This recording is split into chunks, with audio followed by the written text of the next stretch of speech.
हाय मित्रों, मैं शशांक शेखर हाजिर हूँ फिर से आपका न्यूमेरिकल का वीडियो लेकर के।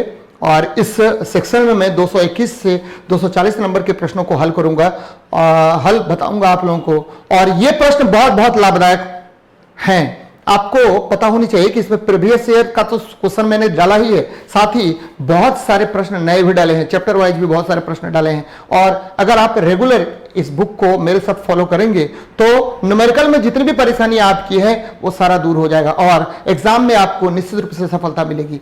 तो आगे बढ़ते हैं। 241 नंबर प्रश्न देखिए क्या कह रहा है कि कोई वस्तु अपने विराम x बराबर 0 और t बराबर 0 सेकंड से चलना शुरू करता है और x के पास 3 मीटर पर सेकंड से त्वरित होता है, तो 4 सेकंड और 8 सेकंड के बाद उसका क्या वेग होगा। औसत चाल बोल रहा है निकालने के लिए, औसत वेग बोल रहा है निकालने। यहां देखिए x बराबर क्या है 0 है और t बराबर क्या है 0 है, कोई प्रॉब्लम नहीं है। अब ये कितने मीटर पर सेकंड स्क्वायर से त्वरित हो रहा है, तो 3 मीटर पर सेकंड स्क्वायर से, और बोल रहा है कि 4 सेकंड तक चला और फिर ये 8 सेकंड तक चला यहां तक। तो मान लेते हैं कि इस केस में वेग का मान क्या है v1 है। तो आपको पता है कि x बराबर 0, t बराबर 0, तो u बराबर क्या हुआ 0 होगा। तो v1 बराबर क्या हो जाएगा u plus a into T. तो आपको पता है u का वैल्यू दिया हुआ है और t का भी वैल्यू दिया हुआ है। t1 बराबर दिया हुआ है और ये t2 बराबर भी दिया हुआ है। तो आपको पता है t1 तो u का मान 0 प्लस a का वैल्यू देखिए 3 है। a का वैल्यू कितना है 3 मीटर पर सेकंड स्क्वायर है, गुना आपको पता है 4 सेकंड, तो 4 तिया 12 मीटर पर सेकंड। ये वेग निकल गया आपको 4 सेकंड में जो वेग है। अब देखिए, अब शुरू से लेकर के यहां तक जब वस्तु आ रही है तो मान लेते हैं यहां का वेग क्या हो गया आपको v2 हो गया। तो v2 निकालना है तो v2 बराबर क्या होता है आपको पता है u प्लस क्या होता है a t2। तो u का मान तो 0 है प्रारंभिक अवस्था में और प्लस ठीक है आपको a का वैल्यू तो 3 और t2 का वैल्यू कितना होगा, तो t2 का वैल्यू 8 सेकंड है, तो 8 टिया कितना हो गया 24 ठीक है मीटर पर सेकेंड हो गया।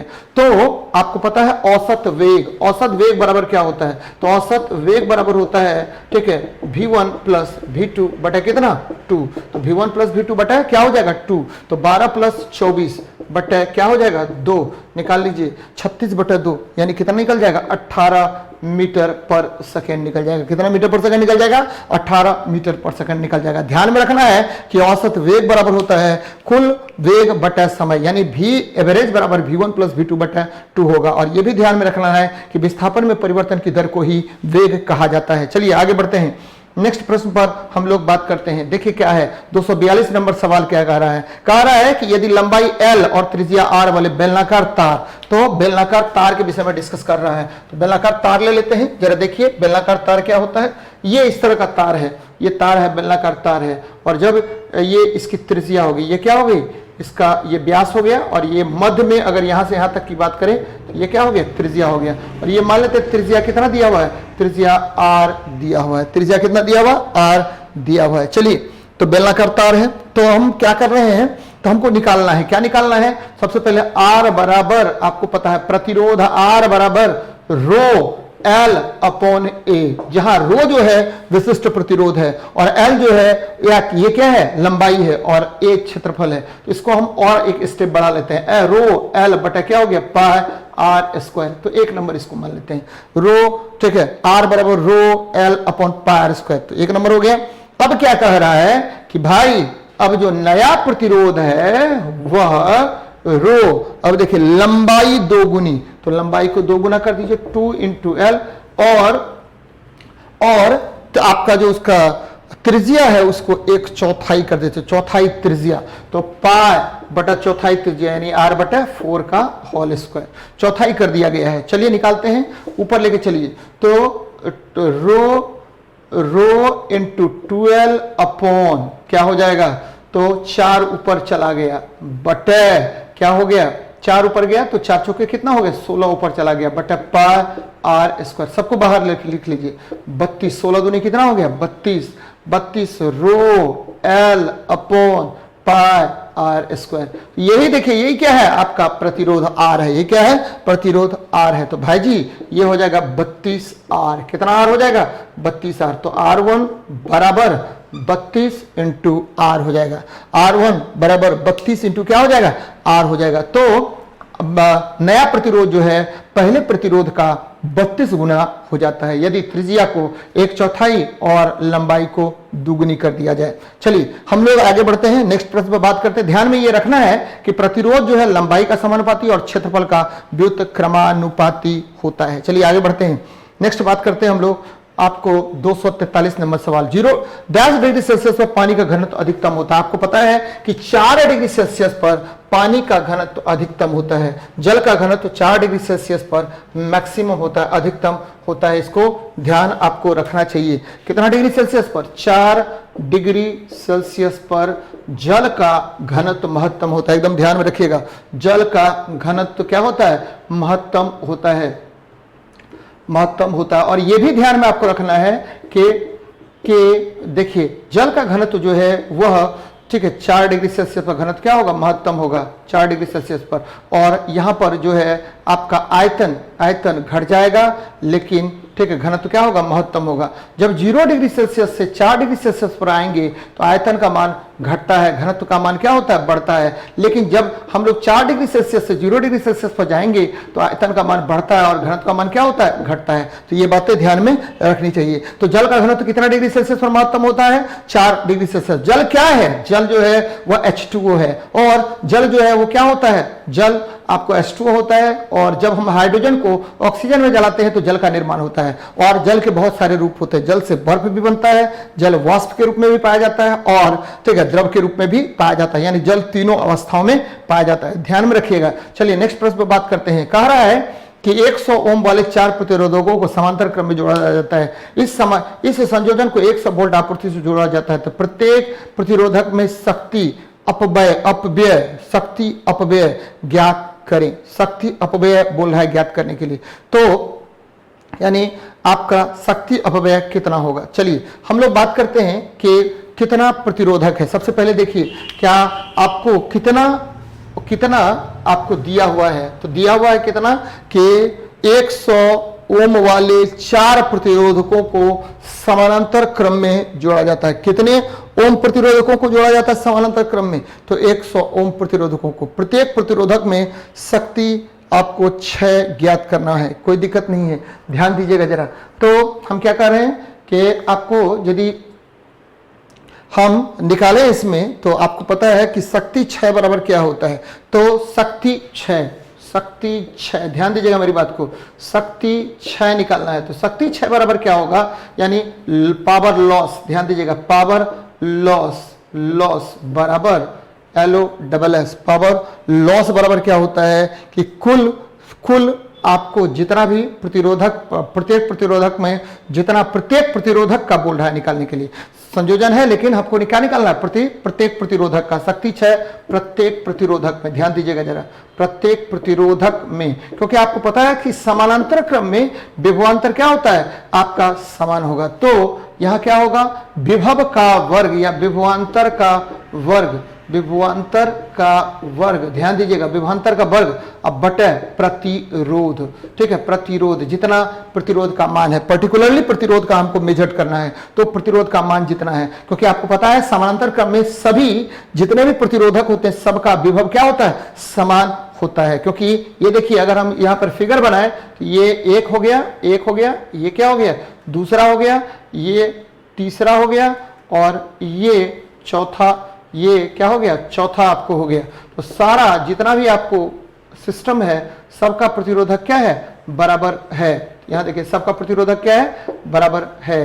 तो बराबर है, और विभव का मान सबका क्या है? आपका 100 वोल्ट से इसको जोड़ रहे हैं। तो आपको पता है कि जब समानांतर क्रम में जोड़ा जाता है तो सारे के विभवांतर बराबर होते हैं, लेकिन प्रतिरोध क्या हो रहा है? यहां पर प्रतिरोध भी समान दिया हुआ है। तो शक्ति 6 पर्टिकुलरली प्रतिरोधक का निकालना है, तो विभवांतर का वर्ग निकालना है। विभवांतर का वर्ग कीजिए 100 का स्क्वायर बटे प्रतिरोध का मान कितना है? 100 है। चलिए 100 गुना 100 बटा क्या हो गया? 100 हो गया। तो ये देखिए P बराबर V² बटा R फॉर्मूला से हमने पर्टिकुलरली प्रतिरोधक में, ठीक है, शक्ति 6 निकाल लिया और ये हो गया 100 वाट हो गया। कितना वाट हो गया? 100 वाट हो गया। तो ध्यान में रखना है कि शक्ति 6 या पावर लॉस अगर समानांतर संयोजन में निकालना होता तो विभवांतर का वर्ग बटा क्या करते थे? प्रतिरोध करते थे। लेकिन अगर यहीं पर अगर शक्ति 6 निकालना होता सीरीज क्रम में, तो ध्यान में रखते हम लोग क्या करते? प्रतिरोध जितना होता उसको उतना से क्या करते थे? मल्टीप्लाई करते थे। जितना प्रतिरोधक 4 था तो 4 से मल्टीप्लाई करके तब जाके प्रतिरोध 6 निकालते या शक्ति 6 निकालते। ध्यान में रखना है कि शक्ति 6 बराबर क्या होता है? विभवांतर का वर्ग बटे प्रतिरोध होता है, वी स्क्वायर बटे आर होता है। तो इस पर मैंने सवाल बना दिया। नेक्स्ट प्रश्न पर बात करते हैं। आसान सवाल है, वही बहुत बार इसकी चर्चा हम लोग कर चुके हैं, बहुत बार बना चुके हैं। देखिए क्या होता है, आपको पता होनी चाहिए कि अगर कोई भी सिस्टम है कोई भी, ये देखिए ये आपका सिस्टम है। यहां पर क्या हो रहा है कि ये आपका सिस्टम है, यहां से हमने उष्मा 6 निकाला, dq बटे dt निकाला।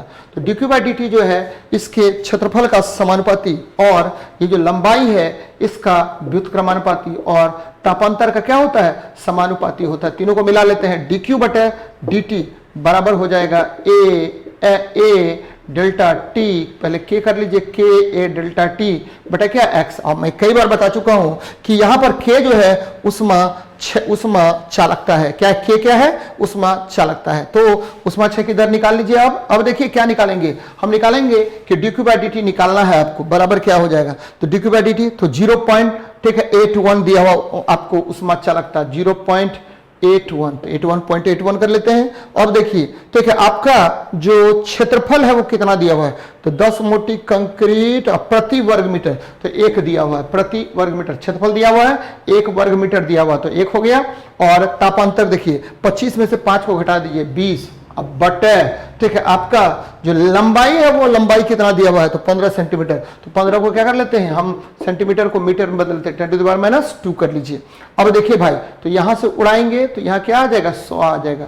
तो 100 और ये कट गया।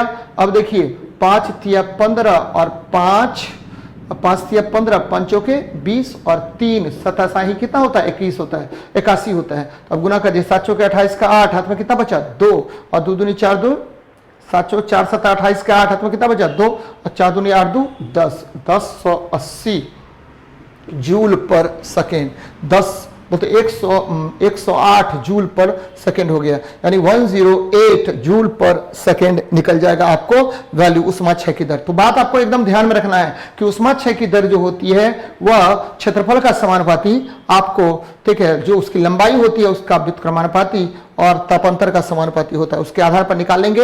108 जूल पर सेकेंड निकल जाएगा आंसर। चलिए 246 नंबर सवाल हम लोग बनाते हैं। देखिए 246 नंबर सवाल क्या कह रहा है कि 10 सेकंड की अवधि के लिए किसी तार में स्थिर धारा 0.2 एम्पियर है, तो उस समय में कितना आवेश प्रवाहित होगा? तो आपको पता है कि आवेश बराबर क्या होता है? ठीक है, आवेश, मान लीजिए कि ये आपको चालक तार है, ये आपका चालक तार है, इससे हमने क्या किया कि विद्युत धारा प्रवाहित किया, विद्युत धारा I प्रवाहित कर रहे हैं। तो I बराबर क्या होता है? Q इंटू टी, ठीक है।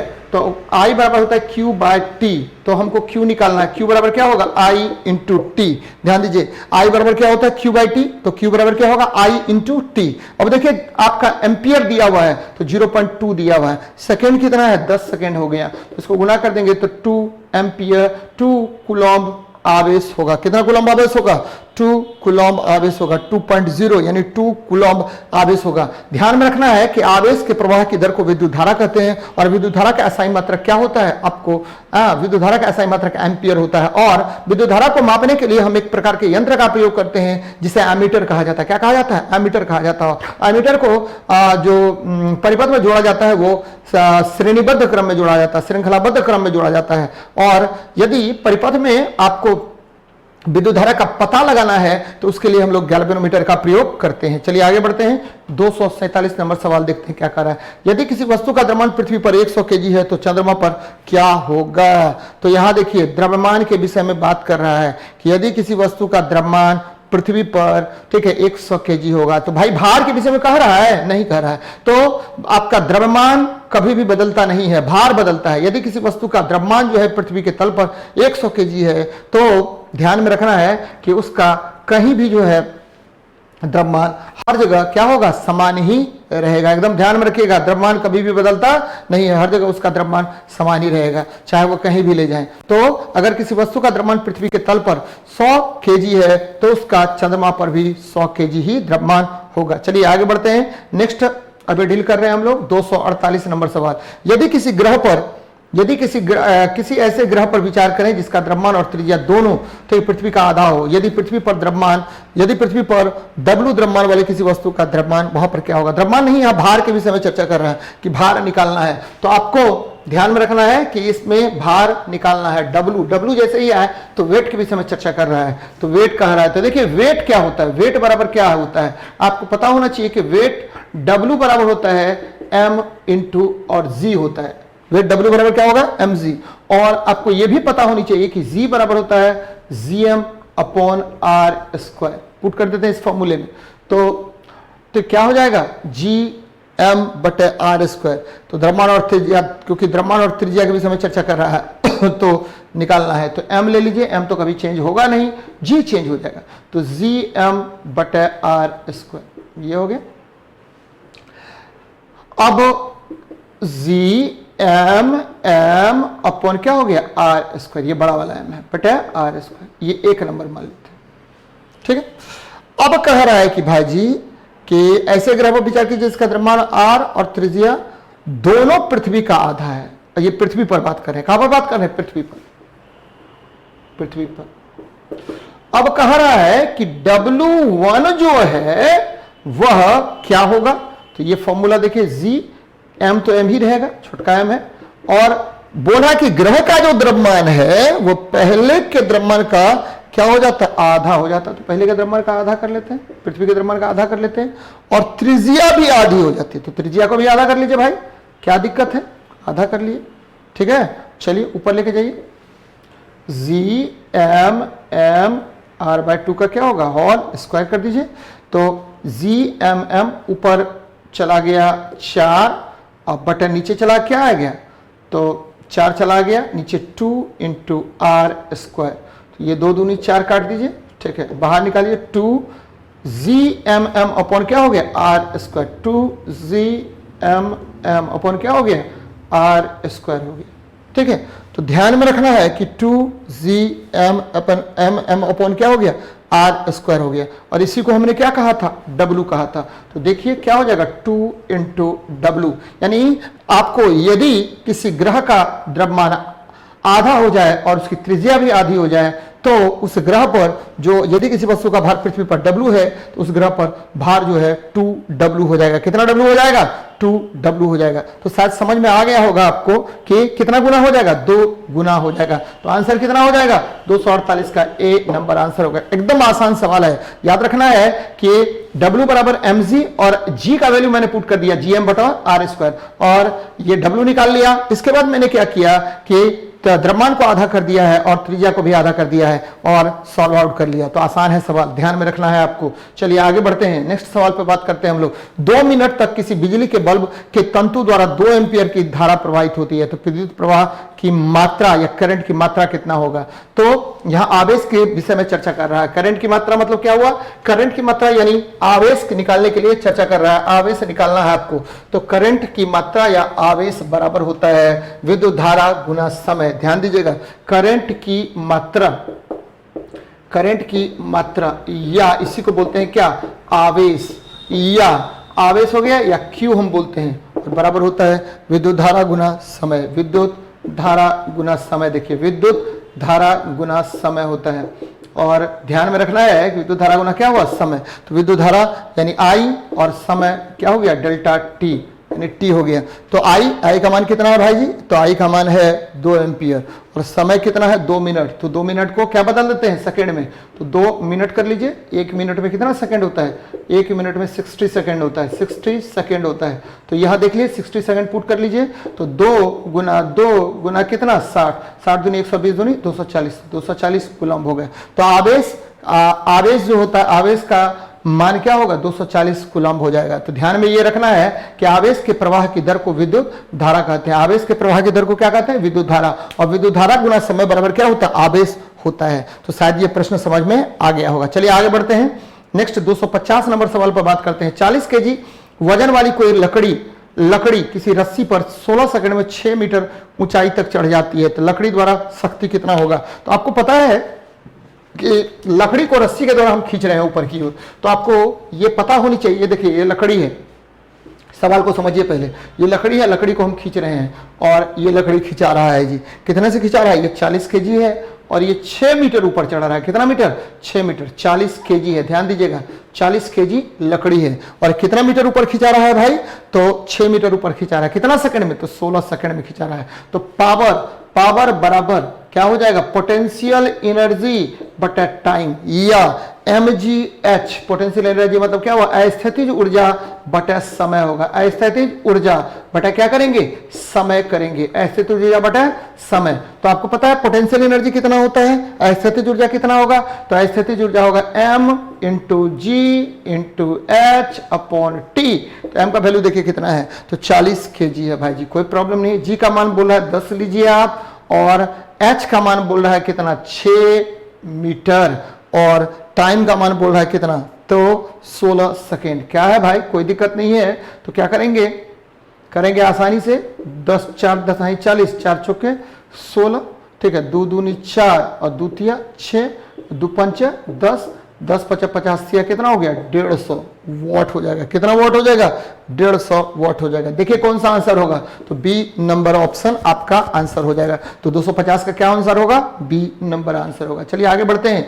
यदि किसी गेंद के द्रव्यमान और गति दोनों को दोगुना कर दिया जाए तो गतिज ऊर्जा कितना गुना होगा? यदि किसी वस्तु के द्रव्यमान और वेग दोनों को बोल रहा है दुगुना कर दिया जाए तो गतिज ऊर्जा कितना गुना होगा? तो आपको पता होनी चाहिए कि गतिज ऊर्जा हम निकालेंगे कैसे। गतिज ऊर्जा आसानी से निकालेंगे। कैसे निकालेंगे? गतिज ऊर्जा यानी काइनेटिक एनर्जी बराबर होता है हाफ एम वी स्क्वायर। क्या होता है? हाफ एम वी स्क्वायर होता है। काइनेटिक एनर्जी बराबर half M into V square. अब देखिए क्या कह रहा है कि ये 1 नंबर मान लीजिए। अब देखिए गतिज ऊर्जा आपको कितना गुना बढ़ रहा है, ke1 बराबर क्या करेंगे? तो नया गतिज ऊर्जा क्या होगा? द्रव्यमान और गति दोनों को दोगुना कर दिया जाता है। 1/2 गुना द्रव्यमान को 2m और वेग को 2v का होल स्क्वायर। चलिए 1/2 इंटू 2m गुना 4v का स्क्वायर। 4 दूनी 8 को बाहर निकाल लीजिए, 8 गुना हाफ एम वी स्क्वायर। अब देखिए 8 गुना, ठीक है, इसी एम वी स्क्वायर को हमने क्या कहा था? काइनेटिक एनर्जी कहा था, यानी 8 ke हो गया, यानी ke1 बराबर 8 ke होता है। तो ke1 बराबर 8 गुना हो जाएगा, यानी आपको अंतिम गतिज ऊर्जा, प्रारंभिक गतिज ऊर्जा का आपको 8 गुना हो जाएगा। कितना गुना हो जाएगा? 8 गुना हो जाएगा। ध्यान में रखना है, कितना गुना हो जाएगा?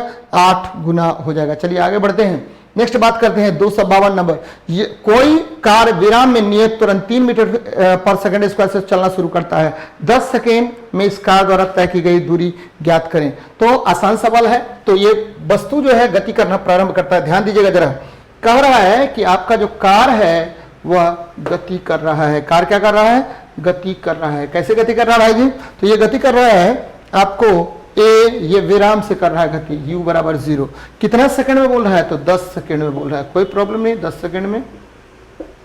और क्या कह रहा है? कह रहा है कि ये नियत त्वरण से गति कर रहा है, a बराबर 3 मीटर पर सेकंड स्क्वायर से गति कर रहा है। कोई बात नहीं है। तो अब फॉर्मूला लगाइए, गति का समीकरण s बराबर ut प्लस क्या हो जाएगा? Half a t square. आपको विस्थापन निकालना है, तो विस्थापन निकल गया। अब देखिए u का मान तो 0 गुना t कर लीजिए, प्लस हाफ गुना a का वैल्यू कितना हो गया? 3, और गुना t का मान कितना हो गया? तो t का मान होता है कितना? तो t का मान दिया हुआ है 10 सेकेंड, तो 10 का स्क्वायर कर दीजिए, तो क्या हो जाएगा? हाफ गुना 3 गुना 100 करिए इसको, तो ये काट दीजिए, 50 हो गया, यानी 150 मीटर गमन करेगा। कितना मीटर गमन करेगा?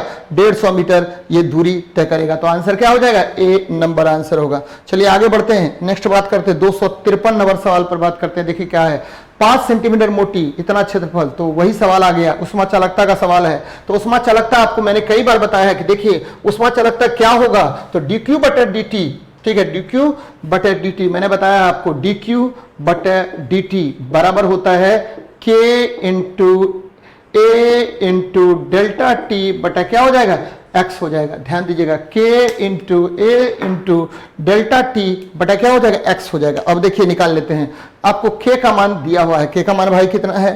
तो के का मान है कितना भाई, तो 0.01 दिया हुआ है, देखिए नीचे दिया हुआ है 0.01 जूल, ठीक है, पर सेकेंड मीटर केल्विन, कोई प्रॉब्लम नहीं है। गुना ए का वैल्यू कितना दिया हुआ है, तो ए का वैल्यू देखिए, ए का वैल्यू दिया हुआ है भाई 0.25 मीटर स्क्वायर, तो 0.25 कर लीजिए इसको, और गुना डेल्टा टी, तो तापांतर देखिए कितना है, तो दोनों के बीच सीट में तापांतर का अंतर कितना है 40, अंतर ही दिया हुआ है 40, तो 40 बट लंबाई कितना है 5 सेंटीमीटर, तो 5 गुना क्या करते हैं, इसको कर दीजिए सेंटीमीटर है तो मीटर में कर देते हैं 10⁻², उड़ाइए उड़ाइए, तो 100 गुना 100, पीछे आ गए, ये 100 तो कट गया भाई, ये 0 और ये 0 कट गया भाई, तो नीचे क्या बचा 1 गुना 25 गुना 4 बटे 5 गुना यहां से 10, तो 5 25, 5 दूनी 10, 2 दूनी 4, 2 जूल पर सेकेंड, कितना जूल पर सेकेंड, 2 जूल पर सेकेंड निकल गया, कितना जूल पर सेकेंड निकल गया, 2 जूल पर सेकेंड निकल गया। ध्यान में रखना है कि आपको इसका आंसर निकल जाएगा 2 जूल पर सेकेंड निकल जाएगा, तो ये ध्यान में रखिए। नेक्स्ट प्रश्न पर हम लोग बात करते हैं, नेक्स्ट 254 नंबर सवाल पर, देखिए क्या कह रहा है 254 नंबर सवाल, कि कोई वस्तु 20 सेकंड में 200 मीटर की पहली दूरी तय करती है और अगली 200 मीटर की दूरी 30 सेकंड में तय करती है, तो वस्तु की औसत गति निकालें। तो आसान सवाल है, तो पहले क्या कर रहा है कि वस्तु जो है, वस्तु कुछ दूरी तय करती है, कैसे करती है, तो पहला जो दूरी तय कर रहा है वो कितना से तय कर रहा है, तो निकाल लीजिए, इसमें कुछ कोई दिक्कत नहीं है। पहला जो दूरी कितना तय कर रहा है, तो 200 मीटर तय कर रहा है, दूसरा कितना दूरी तय कर रहा है, फिर 200 मीटर तय कर रहा है 30 सेकंड। तो यहां देखिए आसान सवाल है, आपको हमको पता है कि औसत चाल बराबर या औसत वेग बराबर क्या होता है, तो औसत वेग बराबर होता है कुल दूरी बटा कुल समय। यहां देखिए औसत वेग या औसत चाल बराबर क्या होगा, कुल दूरी बटा कुल समय, कुल दूरी बटे कुल समय। यहां देखिए कुल समय हो गया, तो जब भी इस तरह का प्रश्न आएगा तो कुल दूरी कितना है भाई, 200 मीटर पहला बार चला, फिर 200 मीटर चला, और दोनों में समय कितना लगा भाई जी, तो समय लगा, एक में लगा 20 सेकंड और दूसरे में लगा 30 सेकंड। चलिए करते हैं 400 बटा कितना हो गया 50, काट दीजिए, 5 40, यानी 8 मीटर पर सेकंड हो गया, यानी औसत वेग कितना निकल जाएगा 8 मीटर पर सेकंड निकल जाएगा। ध्यान में रखना है कि वेग और समय के बीच जो ग्राफ होता है वह त्वरण का मान देता है, वेग और समय के बीच जो ग्राफ होगा वो किसका मान देता है, त्वरण का मान देता है। एकदम ध्यान में रखिएगा, वेग और समय का जो ग्राफ होता है वह त्वरण का मान देता है, इसके आधार पर आप त्वरण निकालते हैं। चलिए नेक्स्ट प्रश्न पर हम लोग बात करते हैं, 255 नंबर सवाल। देखिए क्या कह रहा है, 152 डिग्री फ़ारेनहाइट को हमको सेल्सियस में बदलना है, तो देखिए क्या होता है, 152 डिग्री फ़ारेनहाइट को हमको बदलना है, कितना में, सेल्सियस में बदलना है, कोई प्रॉब्लम नहीं है, ठीक है। आपको पता है कि C बटे 100 बराबर होता है कितना, F माइनस 32 बटे कितना 180 होता है। तो ये देखिए निकल जाएगा आपको सवाल, क्या कह रहे हैं कि F माइनस 32 बटे कितना 180, तो F का मान आपको प्रश्न में दिया हुआ है, F बराबर कितना दिया हुआ है, F का मान दिया हुआ है 152 डिग्री फ़ारेनहाइट, कोई प्रॉब्लम नहीं है, पुट कर देते हैं इस सवाल में। तो C बटे 100 बराबर F, तो 152 में से 32 को हटा दीजिए, 152 में से 32 घटा दिए, बटा कितना हुआ 180, 152 में से 32 घटा दिए तो 120 हो गया, 120 बटे 180, काट दीजिए, 6 दूनी 12, 6 3 18। अब क्या होगा, इसको इधर मल्टीप्लाई कीजिए, दिस इंप्लाइज C बराबर 100 गुना 2 बटे 3, तो निकाल लीजिए भाई, तो ये निकल जाएगा 3 तिया 9, 3 तिया 9, 33 तिया 99, 33.33, यानी गुना कर दीजिए 2 से, यानी 3 दूनी 6.66, यानी 66.6 डिग्री सेल्सियस, या बढ़ा भी सकते हैं 66.67, क्योंकि ऑप्शन में दिया हो 66.67 डिग्री सेल्सियस हो जाएगा। तो ध्यान में रखना है कि C बटे 100 बराबर F माइनस 32 बटे क्या होता है 180 होता है, इसके आधार पर हम इस सवाल को डील कर लेंगे। चलिए आगे बढ़ते हैं, ध्यान में यह भी रखना है कि C बटे 100 बराबर क्या होता है F माइनस 32 बटे 100 बराबर K माइनस 273 बटे 100 बराबर R बटे 80 बराबर RN माइनस 492 बटे 180। तो ये 5 तापमान के स्केल है। तापमान किसको कहते हैं? ऊष्मा के प्रवाह की दिशा को बताने वाले कारक को तापमान कहा जाता है। वह कारक जो ऊष्मा के प्रवाह की दिशा को बताता है उसे तापमान कहा जाता है। चलिए आगे बढ़ते हैं। कहा रहा है कि 1 कूलम्ब प्रवाह लगभग कितने इलेक्ट्रॉन के बराबर होता है? तो आपको पता होनी चाहिए कि 1 कूलम्ब 1 इलेक्ट्रॉन पर कितना आवेश होता है। सबसे पहले इसको जानते हैं। इलेक्ट्रॉन होता क्या है? तो इलेक्ट्रॉन परमाणु का मूल कण है जो, ठीक है, जो नाभिक के बाहर विभिन्न कक्षाओं में स्थित रहता है। और 1 इलेक्ट्रॉन पर कितना आवेश होता है? तो 1.6 इंटू 10⁻⁻19 कूलम्ब होता है। और 1 कूलम्ब बराबर क्या होगा? 1/1.6 इंटू 10⁻⁻19। और जब इसको डील करेंगे तो ये निकल जाएगा 6.25 गुना 10⁻18, ठीक है, इलेक्ट्रॉन्स हो जाएगा। यानी 1 कूलम्ब आवेश जो है 6.25 इंटू 10⁻18 इलेक्ट्रॉन्स पर होता है। तो ऑप्शन नंबर सी आपका क्या होगा? सही हो जाएगा। ऑप्शन नंबर क्या होगा? सी आपका सही हो जाएगा। चलिए आगे बढ़ते हैं। 257 नंबर सवाल देखते हैं। आसान सवाल है। क्या कह रहा है कि किसी गेंद को आरंभिक विराम से किसी इमारत के सिर से मुक्त रूप से गिराया जाता है। यह अधिकतम 40 मीटर पर सेकंड का वेग प्राप्त करता है। इमारत की ऊंचाई कितनी होगी? ठीक है, तो देखिए क्या कह रहा है। कह रहा है कि भाई आप जो है एक गेंद जो है ऊंचाई से गिरा रहे हैं और जब वो धरातल पर पहुंचती है तो उसका मैक्सिमम वेग कितना होता है? ये देखिए गिरा है, यहां जब पहुंचा है तो उसका वेग होता है 40 मीटर पर सेकेंड। और आपको क्या निकालना है? हमको निकालना है कि कितनी ऊंचाई से वह गिराई गई थी। आपको पता होगा कि महत्तम ऊंचाई पर वेग का मान क्या होता है? 0 होता है। और v स्क्वायर बराबर क्या हो जाएगा? u स्क्वायर प्लस क्या हो जाएगा? 2gh होता है। तो अब देखिए v का मान कितना दिया हुआ? 40 दिया हुआ। 40 का स्क्वायर कर दीजिए। u का मान 0 है, प्लस 2 गुना 10 गुना क्या? h का मान निकालना है। तो h बराबर, ठीक है, आपका 40 गुना 40 बटा 2 गुना 20 कर लीजिए। 20 अब 2 गुना 10 कर लीजिए। 10 दूनी 20, 20 दूनी कितना हो गया? 40। यानी 40 दूनी कितनी हो गई? आपका 80 मीटर ऊंचा होगा। कितना मीटर ऊंचा होगा? 80 मीटर ऊंचाई पर वह गेंद होगा। तो 257 का क्या हो गया? डी नंबर आंसर हो जाएगा। कौन सा नंबर होगा? 257 का डी नंबर आंसर होगा। चलिए आगे बढ़ते हैं। नेक्स्ट प्रश्न में बात करते हैं। आपको पता यह भी होनी चाहिए कि अगर किसी वस्तु की कोई वस्तु यदि ऊंचाई पर रखा हुआ है तो महत्तम ऊंचाई पर वस्तु में स्थित ऊर्जा होता है। चलिए देखते हैं नेक्स्ट प्रश्न पर हम लोग। यदि प्रत्येक 10 ओम वाले प्रतिरोधकों को पैरेलल में जोड़ा जाता है और इस संयोजन से तीसरे 10 ओम प्रतिरोधक को जोड़ा जाता है, उसी तरह का प्रश्न है। आपको मैं कई बार बता चुका हूं और अभी भी बता रहा हूं। देखिए क्या है कि आपका 10 वोल्ट है, ये देखिए 10 ओम है, तो यहां देखिए 10 ओम है, कोई प्रॉब्लम नहीं है। यहां देखिए 10 ओम है, ठीक है, ये यहां से लीजिए, इससे भी एक 10 ओम का जोड़ दिया गया है और इसको बोला जा रहा है कि भाई साहब आपको जो है जोड़ दिए हैं हम कितने वोल्ट से? 6 वोल्ट से। कोई प्रॉब्लम नहीं, 6 वोल्ट से जोड़ दिए, ये संयोजन हम बना दिए। अब कह रहा है कि परिपथ में कितना करंट फ्लो होगा। तो परिपथ में कितना करंट फ्लो होगा? 6 वोल्ट। परिपथ में सर्किट में कितनी धारा प्रवाहित होगी? कोई प्रॉब्लम नहीं है, धारा डायरेक्ट निकालने के लिए बोल रहा है। तो 10 ओम 10 ओम, पहले तो R इक्विवेलेंट निकाल लीजिए। R इक्विवेलेंट बराबर क्या होगा? तो R1 इंटू R2 बटे, ये मान लेते हैं R1 है और ये मान लेते हैं R2 है और ये मान लेते हैं R3, ठीक है। R1 प्लस R2 प्लस क्या हो जाएगा? R3, ठीक है, निकाल लीजिए इसको। 10 गुना 10 बटा क्या? 10 प्लस 10, ठीक है, 10 प्लस 10 प्लस क्या हो गया? 10, निकाल लीजिए। 100 बटा 100, तो 100 बटा 100 क्या हो गया आपको? 100 बटा 20 हो गया, प्लस क्या? 10, निकाल लीजिए। 5 प्लस 10 यानी कितना निकल गया आपका? 15 ओम निकल गया। ये आपका प्रतिरोध निकल गया। अब धारा निकालना है, तो धारा I बराबर विद्युत धारा बराबर विभव बटे प्रतिरोध। तो R इक्विवेलेंट निकाल लीजिए। विभव कितना है? 6 है बटे 15 है, तो 3 दूनी 6, 3 5 15, यानी 2 बटे 5, यानी 0. ठीक है, 0.4 एम्पियर धारा। तो सर्किट में कितना धारा प्रवाहित होगा? 0.4 एम्पियर धारा प्रवाहित होगा। देखिए ऑप्शन कौन सा हो जाएगा? ए नंबर आंसर होगा। कौन सा नंबर आंसर होगा? ए नंबर आंसर होगा। तो इसमें ये देख लीजिए, ए नंबर आंसर आपका है, ए नंबर आंसर है, ध्यान में रखिएगा, ए नंबर आपका आंसर आ जाएगा। चलिए आगे बढ़ते हैं हम लोग। नेक्स्ट प्रश्न पे बात करते हैं। 259 नंबर सवाल देखिए क्या कह रहा है कि सवाल क्या कह रहा है कि एल लंबाई और त्रिज्या, तो लंबाई उसकी सामग्री में बनी 4 गुनी लंबी और आधी त्रिज्या, तो कोई प्रॉब्लम नहीं है। सबसे पहले देखिए प्रतिरोध कितना है आपको, प्रतिरोध आपको पता है, प्रतिरोध R बराबर होता है रो L बाय ए। प्रतिरोध R बराबर क्या होगा, रो L बाय ए होता है। तो देखिए क्या कहते हैं, R बराबर रो L बाय ए होता है। तो ये देखिए निकाल लेते हैं, प्रतिरोध R बराबर रो L अपॉन ए।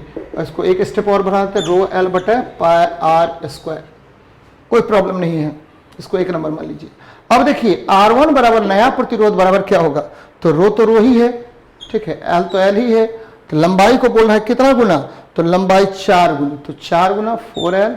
और त्रिज्या कितना गुना, तो आधी त्रिज्या, तो आधी त्रिज्या कर दीजिए पाई R बटा क्या 2 का होल स्क्वायर, आधी त्रिज्या।